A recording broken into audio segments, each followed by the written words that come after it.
Come with me and meet someone special. Yeah, this special person was, or is still in foster care. She was adopted and spent most of her life in foster care.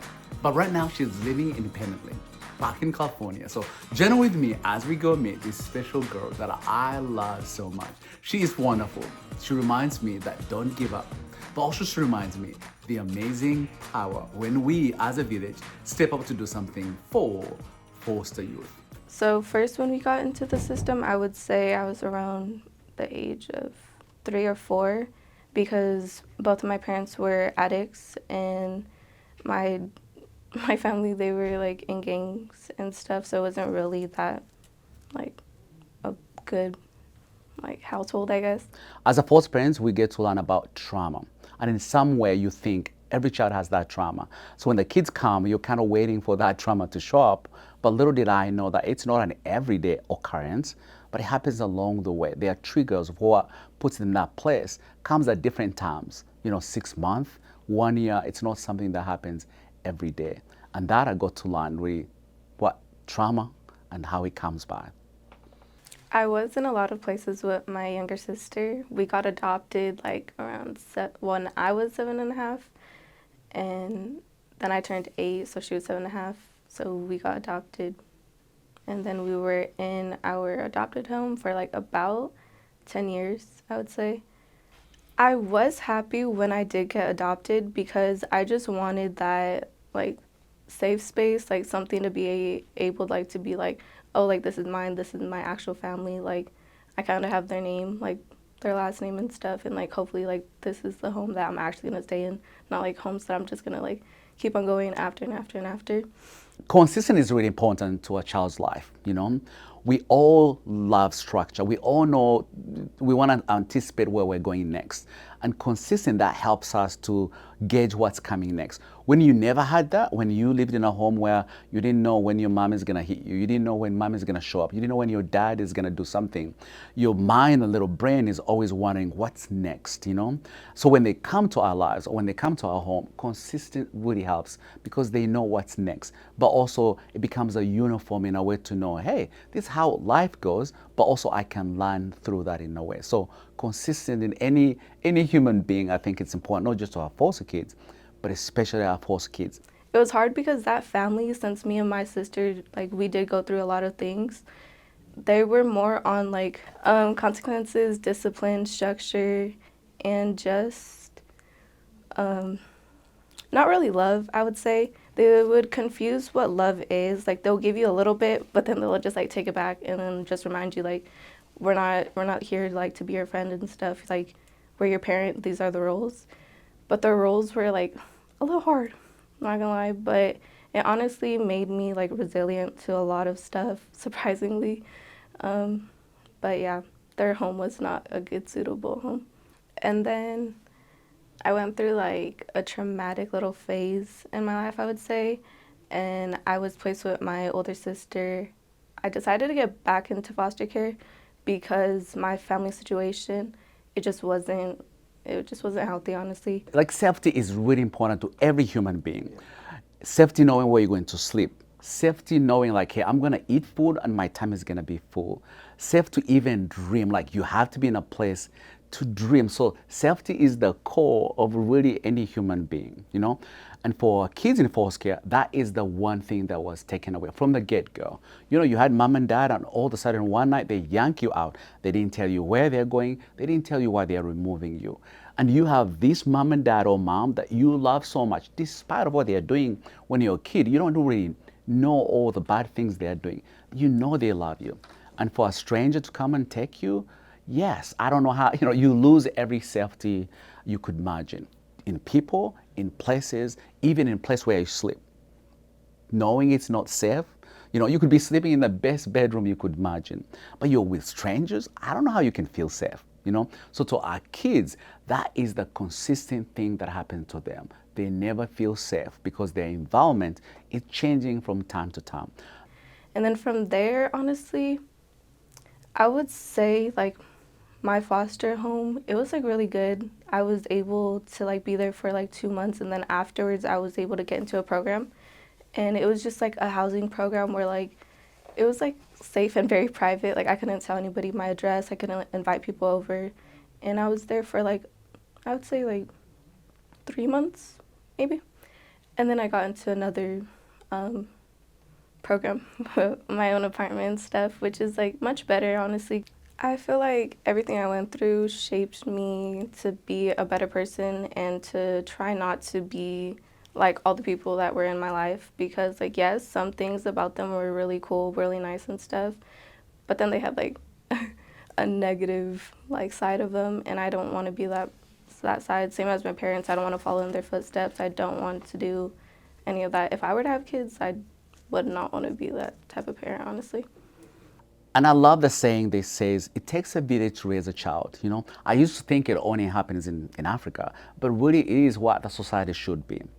Foster care is lonely. Foster care is really difficult. But also foster care, you're dealing with kids who've really been yanked out of their norm, you know, to places they are not sure or where they are.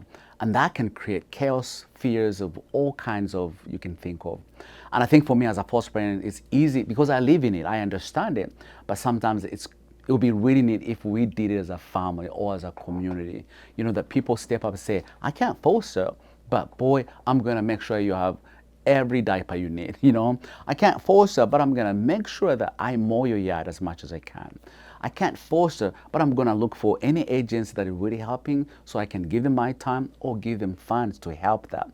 That's something that I wish every community could have, because they are our kids. They are not somebody's kids. It is a community. And if we can approach it that way, I think as an African, it would mean the world to me. You know, it really takes a village. The biggest thing I've had to overcome would probably be having to find new people that would be on my team and actually be there to support me. And having a lot of people that are like that is very like calming and refreshing, because I'm not really used to that. Yeah, people that I could trust. And I've been a foster parent. Yes, I've had 47 children. But if I didn't have that community around me, I don't think I would have continued.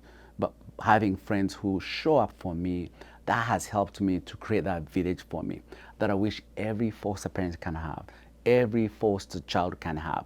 You know, when my teens want to play a video game, they have places to go. So to know that these people are not doing much, but by showing up for them, they become their mentors. But also they give them a sense of, I belong, I'm not abnormal, I'm a normal kid, because people are pouring into me, people are inviting me in their homes.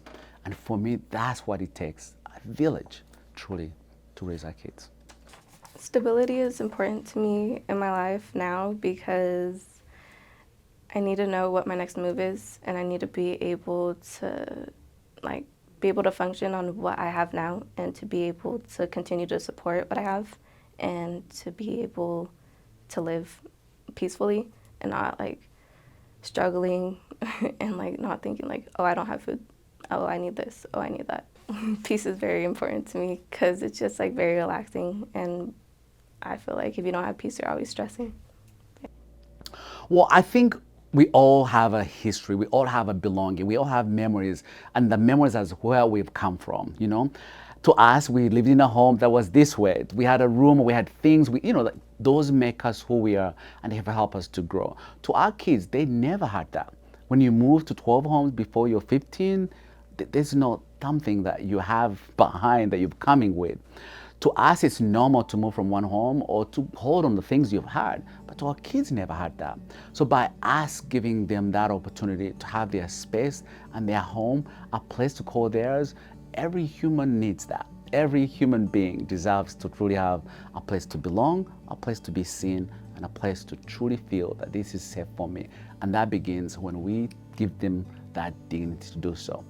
Knowing that I have like a nice place to come back to, it did affect me like going out and stuff, because it was just like the urge to wanting to go back home, because it's just like very comfortable. It's like my own space. Like it's beautiful, honestly. Like I loved it. It's just like makes me feel like at home, actually. That's somewhere I could call home.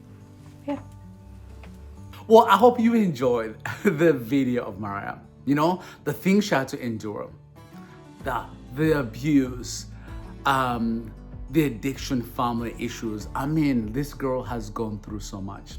but she's really done well. So I hope you really enjoyed her room. It was wonderful to be with her. It wasn't enough to spend 2 days with her. I get to chat with her once in a while, and when I go to California, I get to see her as well. She is really doing really well. She reminds us to have hope. And I hope as you watch the video that you had hope too, especially our foster youth. If you are foster youth out there listening, remember, we believe in you and we know the world has so much to offer to you. And to our village, thank you for truly making this happen for us. I love doing room makeovers. It's my passion. So if you know anyone in the movie industry, someone HGTV, anyone that does this kind of work, or contact me. We would like to make this special so we can tell the stories of kids, especially our foster youth, the kinship, the moms and dads that are getting their kids back, but also those who are being adopted. We would like to tell their story. And I think making room makeover, transforming someone's room, it really also includes transforming their lives. I hope you learned and enjoyed Mariah's story. Thank you for watching. We appreciate you, our village. When I was a kid, I didn't have a place to call home, and so that's what we're trying to do here is promote those room makeovers and such to help kids find a forever home. Absolutely. We want to do room makeovers for mostly teens and foster parents. And here's how you can help you. You can donate by clicking the link in the bio so we can do more room makeovers for teens so they feel they are heard, seen, and known. We cannot do it alone. With your help, we will truly help as many teens as we can. Yep.